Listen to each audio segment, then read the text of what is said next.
So I'd say you go in. Good morning. My name is Dr. Lindsey Hall, and I'm the superintendent of the Morton Schools located in Morton, Illinois. I'm proud today to be participating in World Read Aloud Day, and my choice of book this morning is Lilly's Purple Plastic Purse. This is one of my own children's favorite book, and therefore I wanted to share it with all of you. So this is Lilly's Purple Plastic Purse by Kevin Henkes. Lilly loved school. She loved the pointy pencils. She loved the squeaky chalk. She loved the way her boots went clickety-click-click down the long, shiny hallways.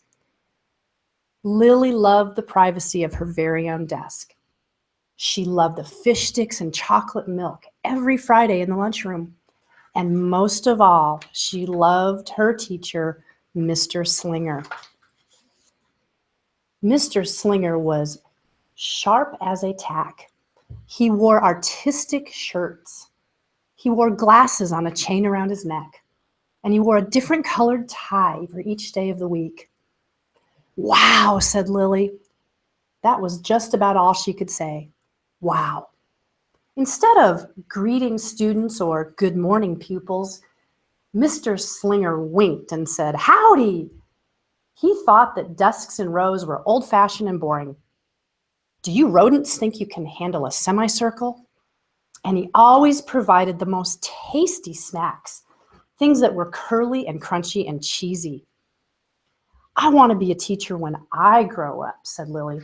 "Me too," said her friends Chester and Wilson and Victor. At home, Lilly pretended to be Mr. Slinger.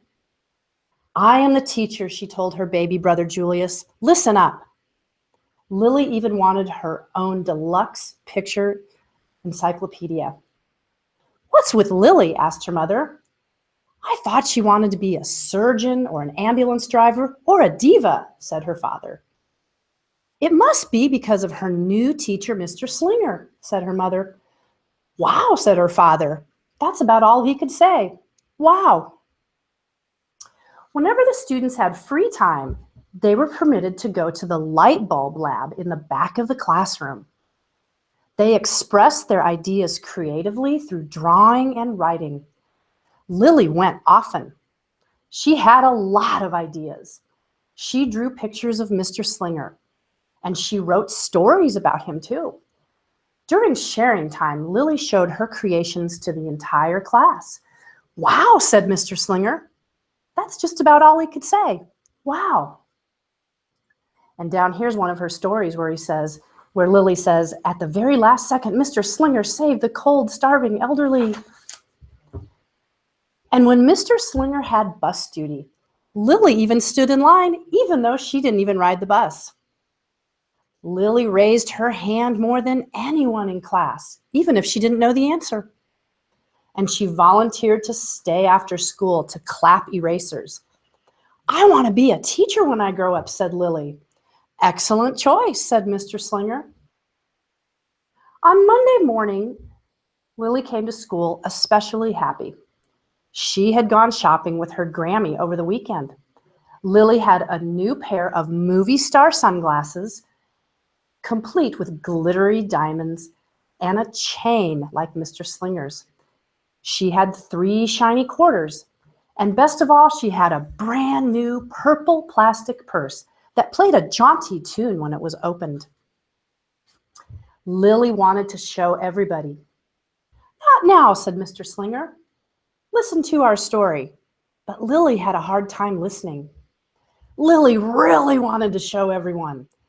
"Not now," said Mr. Slinger. "Let's be considerate of our classmates." And Lilly had a hard time being considerate. Lilly really wanted to show everyone. "Not now," said Mr. Slinger. "Let's wait until sharing time." But Lilly could not wait. The glasses were so glittery, the quarters were so shiny, and the purse played such nice music, not to mention how excellent it was for storing school supplies. "Look," Lilly whispered fiercely. "Look, everyone, look what I've got." Everyone looked, including Mr. Slinger. He was not amused. "I'll just keep your things at my desk until the end of the day," said Mr. Slinger. "They'll be safe there, and then you can take them home." Lily's stomach lurched. She felt like crying.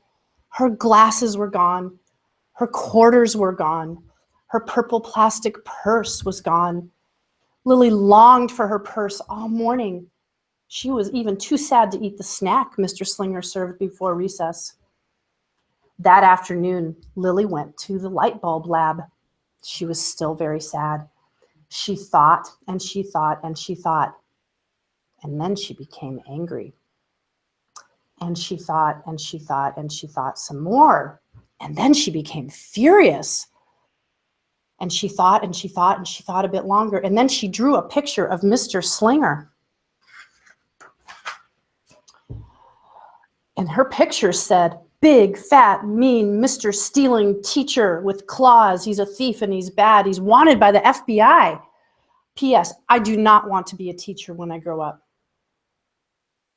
Right before the last bell rang, Lily sneaked the drawing into Mr. Slinger's book bag. When all the students were buttoned and zipped and snapped and tied and ready to go home, Mr. Slinger strolled over to Lily and gave her her purple plastic purse back. "It's a beautiful purse," said Mr. Slinger. "Your quarters are nice and jingly, and those glasses are absolutely fabulous. You may bring them back to school as long as you don't disturb the rest of the class." "I do not want to be a teacher when I grow up," Lily said as she marched out of the classroom. On the way home, Lily opened her purse. Her glasses and her quarters were inside, and so was a note from Mr. Slinger. It said, "Lily, today was a difficult day. Tomorrow will be better." There was also a small bag of tasty snacks at the bottom of the purse. Lily's stomach lurched. She felt like crying. She felt awful. And she ran all the way home and told her mother and her father everything. Instead of watching her favorite cartoons, Lily decided to sit in the uncooperative chair. "I'll stay here for 1,000,000 years for Mr. Slinger. Why does everything always happen to me?" she asks. 1051, 1052, 1059. That night, Lily drew another picture of Mr. Slinger and wrote a story about him too. And her story went, Lily was really, really sorry, so everyone forgave her, even her parents, even her stinky baby brother, even her incredibly special teacher. And then the sun shined its smiley face down on everyone and everything, and even the bugs and the worms. The end. And Lily's story went on to say, "I'm really, really, really, really sorry." And Mr. Slinger says, "I forgive everyone." And Lily says, "He could be the principal." And down here she says, "I'm an author." Lily's mother wrote a note, and Lily's father baked some tasty snacks for Lily to take to school the next day. "I think Mr. Slinger will understand," said Lily's mother. "I know he will," said Lily's father.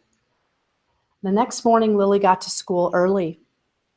"These are for you," she said to Mr. Slinger, "because I'm really, really, really, really, really, really, really, really, really, really, really, really, really, really sorry." Mr. Slinger read the story, and he looked at the picture, and he read the note, and he sampled the snacks. "Wow," said Mr. Slinger, and that was about all he could say. Wow. "What do you think we should do with this?" asked Mr. Slinger, referring to the first note that Lily left him. "Could we just throw it away?" asked Lily. "Excellent idea," said Mr. Slinger. And during sharing time, Lily demonstrated the many uses and unique qualities of her purple plastic purse, her shiny quarters, and her glittery movie star sunglasses. Then she did a little performance using them as props. "It's called interpretive dance," said Lilly, and Mr. Slinger joined in. "Wow," said the entire class. That was just about all they could say. Wow. Throughout the rest of the day, Lily's purse and quarters and sunglasses were tucked safely inside her desk. She peeked at them often, but she did not disturb a soul. And right before the bell rang, Mr. Slinger served Lily's snacks to everyone's delight. "What do you want to be when you grow up?" asked Mr. Slinger. "A teacher," everyone responded. Lily's response was the loudest. "Excellent choice," said Mr. Slinger. All the pupils filed out of the classroom. Lilly held her purple plastic purse close to her heart. Mr. Slinger was right. It had been a better day. Lilly ran and skipped and hopped and flew all the way home. She was so happy. And she really did want to be a teacher when she grew up. That is, when she didn't want to be a dancer or a surgeon or an ambulance driver or a diva or a pilot or a hairdresser or a scuba diver. The end.